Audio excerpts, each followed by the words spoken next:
Abraham Maslow left the next biggest footprint, or had the most impact in this field. And a lot of you have heard of Abraham Maslow before, maybe from other psychology classes, but also maybe from marketing or some kind of business class, because of his hierarchical theory of needs. Anyway, where we are going with this, we want to start with Abraham Maslow kind of kicking off the ball game when it comes to the study of the most mentally healthy people. Now remember that Rogers really encouraged people to become more fully functioning and experience life more fully. But Abraham Maslow is really going to pull into this idea of be all that you can be, fulfilling your potential. And he has a different term for this. He calls it self-actualized personality. And he made it a goal of his to go out and look for exceptionally mentally healthy people, exceptionally mentally healthy human beings, the most healthy personalities that you could find. In other words, self-actualized human beings, self-actualized people, who were being all that they could be, who had fulfilled their potential. And to give you an idea here, let's go a little bit further with this idea of how he felt about self-actualized people. For one thing, he felt like the drive to become more self-actualized pulls on you through your entire lifetime. This works on your personality through your entire lifetime, whether you respond to it or not. There's a real drive there. And he felt that in order to be at peace with yourself, that you must work with the gifts that you were given to develop those gifts to their fullest potential, or you will not ever achieve peace with yourself. He said, a musician must make music, a scientist must do research, an architect must build, and they all must strive to do this to their fullest potential in order to be at peace with themselves. So this idea here, just to give you an idea of how difficult it was to meet his standard of being a self-actualized person. He estimated, after studying living people who were still living in his time, and also archives of people who had lived before, he estimated that overall only about 2% of people reach self-actualization in their lifetime. Only about 2%. Just to give you a few examples of people you are probably aware of that he felt were self-actualized, reached self-actualization in their lifetime. Eleanor Roosevelt, Thomas Jefferson, James Adams, by the way, that's the first American woman Nobel Peace Prize winner, if you didn't know that. Walt Whitman, most of you know him, but if you don't, he's a famous poet. Gandhi, the Indian political activist, of course, and spiritual leader. And one more example I'll give you, Martin Luther King. So Abraham Maslow talked about, remember that we said that this need to become more self-actualized or closer to self-actualized works over your entire lifetime. So he was a real proponent of lifetime personality development. And he really concentrated on needs. So remember that when we talk about personality, that we're talking about traits, but we're also talking about preferences and needs. So other ideas like that. And he really focused on needs, And so he's most famous for his hierarchy of needs, And this idea of lifetime personality development based on progressive needs. So kind of climbing a ladder progressively. Let's take a closer look here at his hierarchy of needs. Now, Your book, I think, gives you a smaller hierarchy here that doesn't contain all of these. But I want you to be familiar with each of these levels shown on the slide. And I think the only one you might have difficulty reading is this one in the light blue, and this is cognitive. So we see we got physiological, safety, social, esteem, like self-esteem, cognitive, aesthetic needs, and what do we have here at top? Self-actualization. So you'll see why he has it shaped like a triangle. Is he's saying most people, if you looked at each, if you gave each of these a percentage, and we know that, he would give this top one what percent? Good review question from just a few minutes ago. See if you can answer that without looking in your notes. He would say 2%. Okay? But the one that is going to have the most in it, if you look globally, not in the United States, fortunately, because we are very fortunate within the United States with the resources we have. But he's saying most people are at a physiological level, and then safety, then social. He also said, we're going to go over each of these, don't worry, but he also said that before you can move on to the next need that you need to satisfy the one below it, okay? And he felt this very strongly throughout his lifetime. But I do want you to know that a lot of psychologists disagree with that today.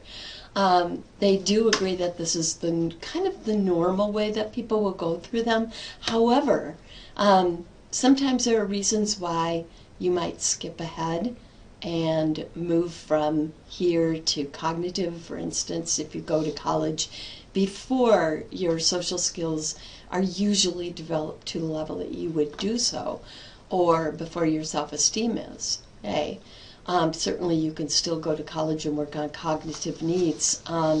Certainly, though, he's not talking about by your parents' choice. That wouldn't put you in this category of working on these needs. That would be by your choice. Okay? But let's start here at the bottom. Physiological needs being like hunger and thirst. So if you think about it, you know, his theory really makes sense of progression, really makes sense when you look at these first two. Because somebody who does not know where their next meal is coming from is not likely to waste time in trying to build a shelter from the elements. In other words, on these safety needs. They're going to be focused on figuring this out first. Okay? And if you think about safety, you know, safety from the environment, from environmental factors, from predators and such, you might think of that as having a roof over your head and maybe even having it paid off, right, before these really become fulfilled. And that becomes secure. Okay? So, but if you think about it in the most minimal way as far as having a roof over your head, if you are homeless, even if you do know where, you know, you've got some food stocked up for a while, you're probably not going to spend time working on, you know, your social needs of, you know, collecting a group of friends around you and feeling part of that group. Unless that feeds into your safety, unless it's just more limited to safety needs. Okay, so instead you are going to worry about how you're going to be safe the next time you need to sleep. Are you going to be able to find somewhere that's relatively sheltered and safe from predators? Okay, but once these two are pretty much figured out, okay, people have a tendency to focus on social needs. So we all have a need to belong to a group, to have, you know, close relationships with other people, and to feel their approval and their acceptance and such. Okay, and you know, some people say, "Oh, I don't care what other people think about me, and I don't need anyone."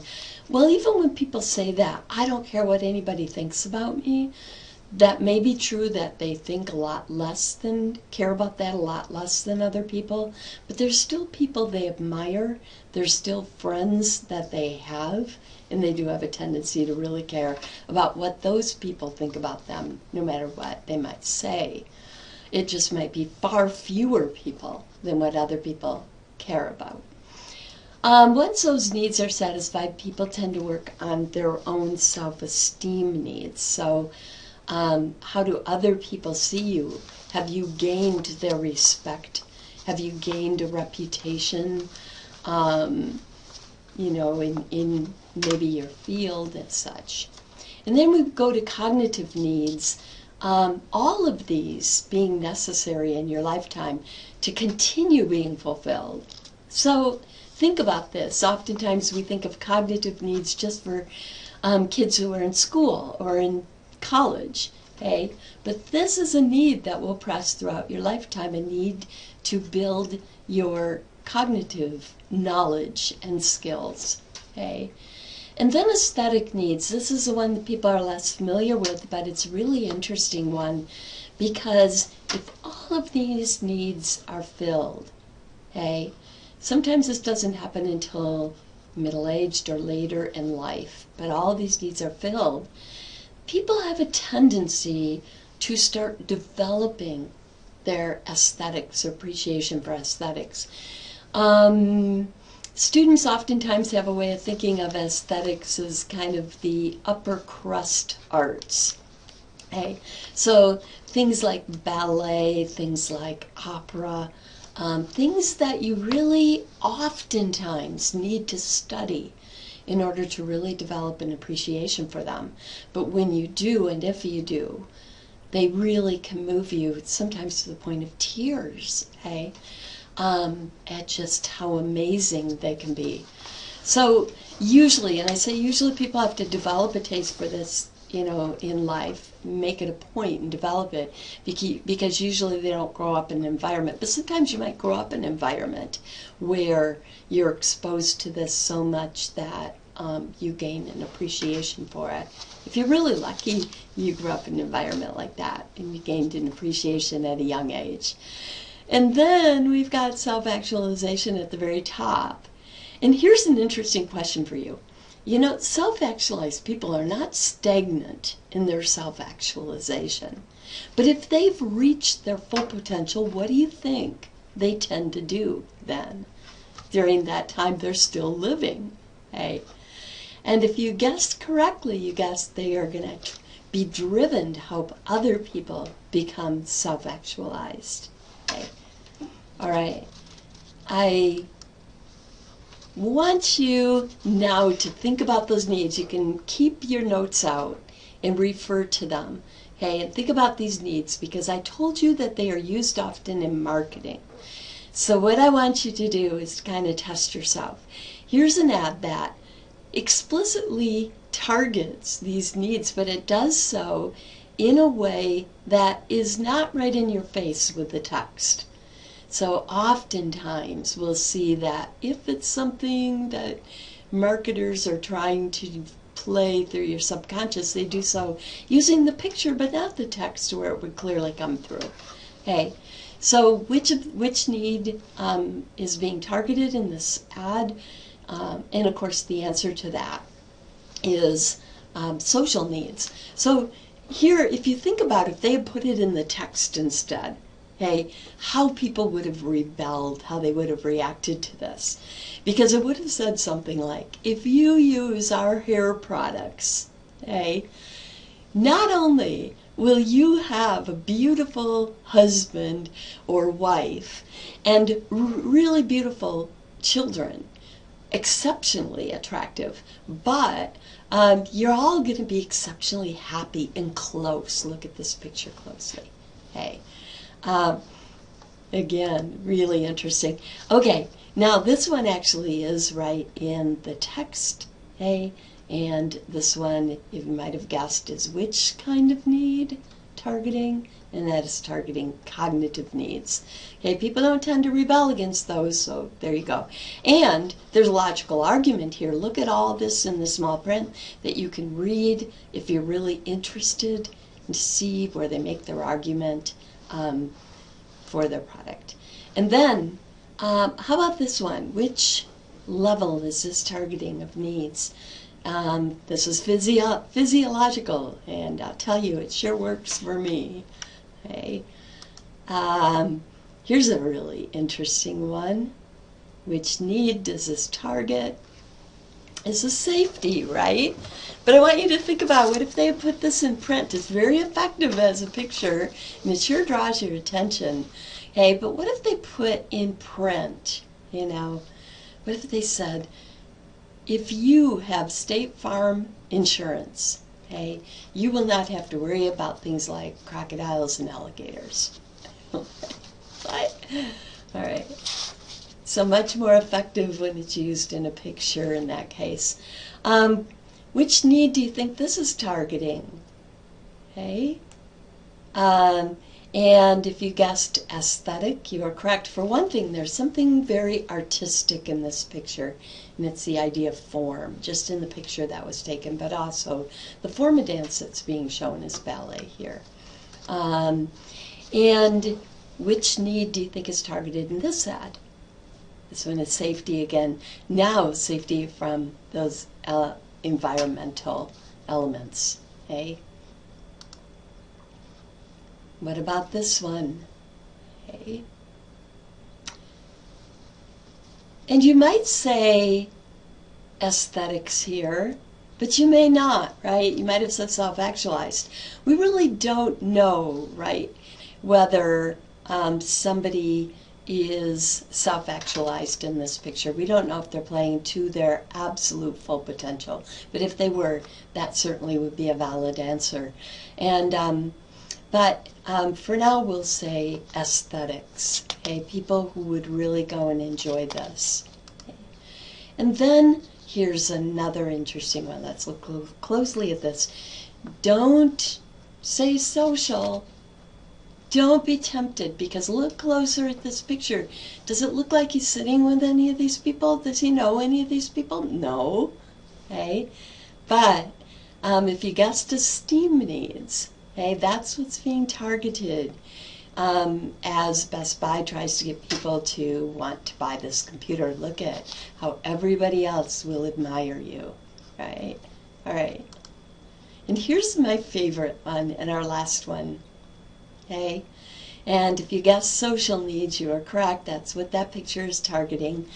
But I love this ad because it says, no fake smiles, no hidden agendas. Well, we have actors, so we have fake smiles, but no hidden agendas, no bull. I want you to think again, if they put this in print, what that they're trying to say to your subconscious with this picture, it would read like this: if you smoke our brand of cigarettes, not only are you going to have a lot of friends, but they are going to be exceptionally attractive, and all of you are going to be exceptionally happy. All right, noble. Let's finish up with some really interesting, this really interesting idea of Abraham Maslow's, of the peak experience, or peak experiences. Abraham Maslow pointed out, just as you might be thinking to yourself, if only 2% of people are actually self-actualized, what are the odds that you'll ever know what that is like? Okay? And Abraham Maslow pointed out that even though only approximately 2% of people will reach self-actualization in their lifetime, that many people will have these experiences where they experience what it feels like in a small moment of time where they are super engaged in something that is challenging them. They're really engaged and they're super challenged, so at the same time, okay, to the point where they lose all sense, so they're working at their very top potential for that period in their life, okay, in that moment of time, they're working at their top potential, and they're so transcended in this experience that they lose all sense of time and place and who they are, in other words, a self-concept. Okay? This is what he calls a peak experience. Okay? Fortunately, you don't need to know how to spell or even pronounce or even remember this researcher's name. But a researcher called Skizamahali has really done some interesting work on peak experiences more recently. And he found that they are most likely to be experienced in what kind of environment? I want you to think about that for a moment. See if you can guess it. Okay. If you want more time, just pause this videotape. Okay. And the answer to this, believe it or not, is at work. Now, I am guessing that these individuals were not working at Burger King. Okay. But you know, most likely, if you experience peak experiences in your lifetime, hopefully it will be at work, that you will pick a job where you can become that engaged and transcended by what you are doing, at least for moments of time. Okay?